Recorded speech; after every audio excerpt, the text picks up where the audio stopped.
So my final project was on bullying and psychology. I have a heart for bullying and those who are bullied, and so I wanted to look at and research the psychological effects that bullying can have on kids and people in our society. It was a normal day for the elementary school. Kids were getting dropped off by their parents and excited to start another day of school. These kids were young and energetic, ready to take on the world. The teachers and volunteers were there because they had been called to invest in the lives and the futures of these young children. That morning, they woke up thinking it was just going to be another day. They woke up ready to start their perfectly planned out day, where there was the rushing around of the daily innings of life. Little did they know that some should have spent that extra time with their children, because that was the last time they were going to see them ever again. Sherry Thornburg gave her personal testimony about what happened that day at Sandy Hook Elementary School. She was running late and feared she passed a gunman when she walked through the parking lot to the front doors of Sandy Hook at 9:30 Friday morning. At that time, police say that 20-year-old Adam Lanza entered the school for an attack that killed 20 children, 6 adults, and wounded 2 others. She left the office, turned into the foyer, and left again down a hallway past the cafeteria.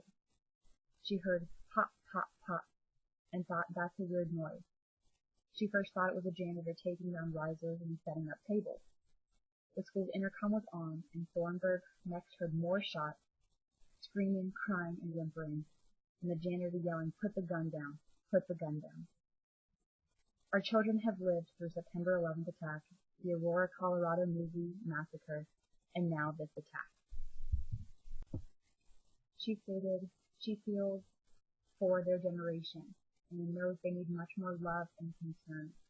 Our children need us to be strong for them. Bullying has a monumental effect on the lives of not only the one who is being bullied, but the others who are not directly involved with that bullying as well. Psychology and bullying can go hand in hand when it comes to these emotional aspects that bullying can have on an individual. A situation like Sandy Hook and a shooting brings an entirely new perspective on life and what can happen. Shootings are an extreme example of what can happen when bullying has been taken too far. There are many people who are just hurting, and they end up hurting others for the mere fact that they have been bullied because of who they are. Many kids, yes, they can handle bullying, but some cannot. There are also other things that can occur due to bullying. There's mental illness, depression, anxiety, and in some cases, suicide.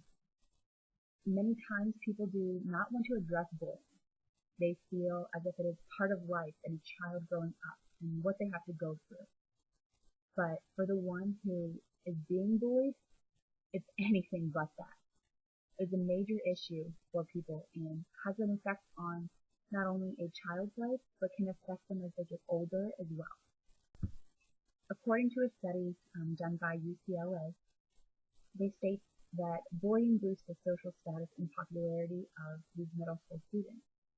Psychologists studied 1,895 students at 11 Los Angeles middle schools, and the ones who were the most popular were the ones who were seen as bullied. 20% of those students in grades 9 through 12 have been bullied. 28% of 6th through 12th grade students say they have been bullied as well. Conley has a statement about bullying. Regular bullying and cyberbullying are believed to be linked to violence among youth, suicide, and even murder. Over 77% of students have been bullied verbally, mentally, and physically. Each day, about 160,000 students miss school because of bullying or because of their fear of being bullied. The sad fact is that every 7 minutes a child is bullied on the playground. There is 4% adult intervention, 11% peer intervention, and 85% no intervention. This means that it is more common for these incidents to be ignored. The Bureau of Justice School Bullying and Cyberbullying reports that bullying often leads to violence.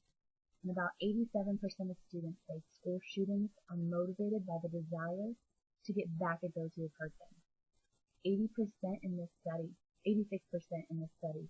cite bullying as the reason that kids turn to lethal violence.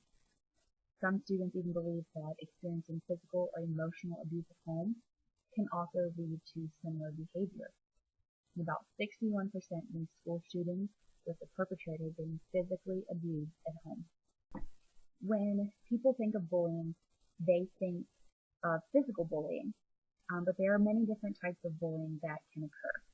There's physical bullying, there's cyber and social bullying, verbal, school, and text bullying, workplace bullying, there can be bullying parents, and there's also female bullying. The first type of bullying is what we all know best, physical bullying. It is most common and what people know most about. It's where one person wants to cause bodily harm to another by hitting, punching, kicking, etc. And is most prominent in teenage boys. But what is most prominent in teenage girls is cyber or social bullying. This type of bullying is becoming even more prominent because of the increase of use of social media and technology. Cyberbullying is when a child or teenager is harassed, humiliated, embarrassed, threatened, or tormented using digital technology. But it's not just limited to the internet. It can also be done through text messaging. Kids nowadays have more confidence to speak their mind over media versus face-to-face. And it's harder for a child to get away from cyber or social bullying because they are always connected to their phone and dependent on technology. Another type of bullying is verbal bullying.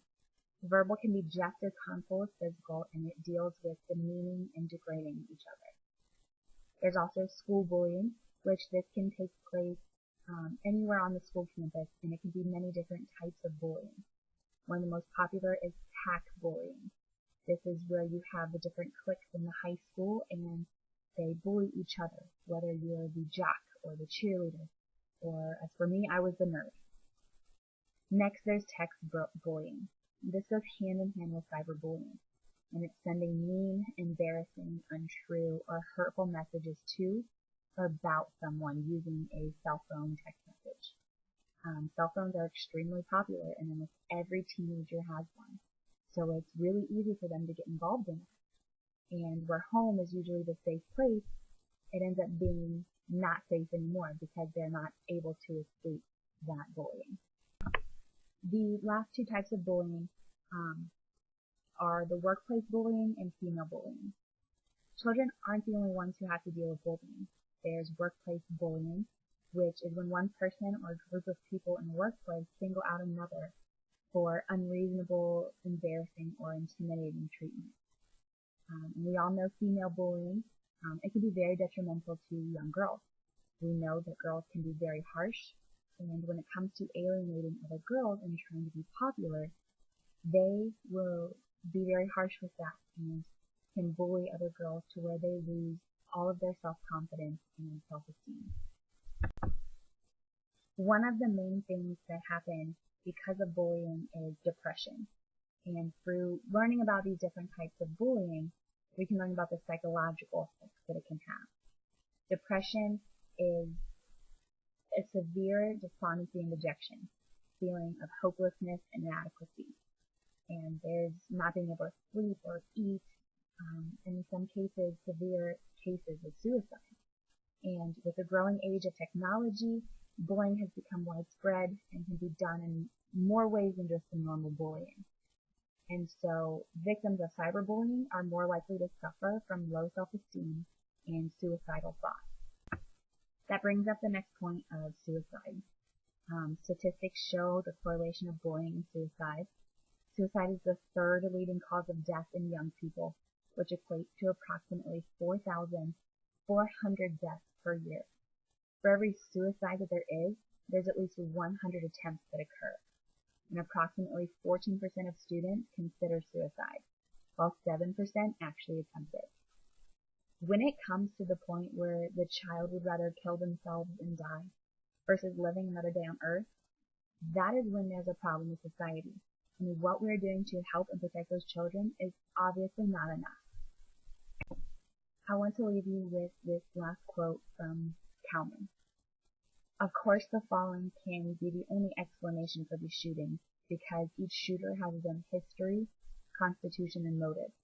But the massive anti-bully education we have been getting since Columbine can only have served to contribute to people's anger towards and desire for revenge against their perceived bullies. After years of hearing endlessly that bullies are incredibly dangerous, that bullies shouldn't be tolerated, that bullies should be punished and expelled, and that society must protect us from bullies, is it any wonder that some of us eventually crack when society fails to protect us from bullies and pick up a gun to solve our problems once and for all? Thank you.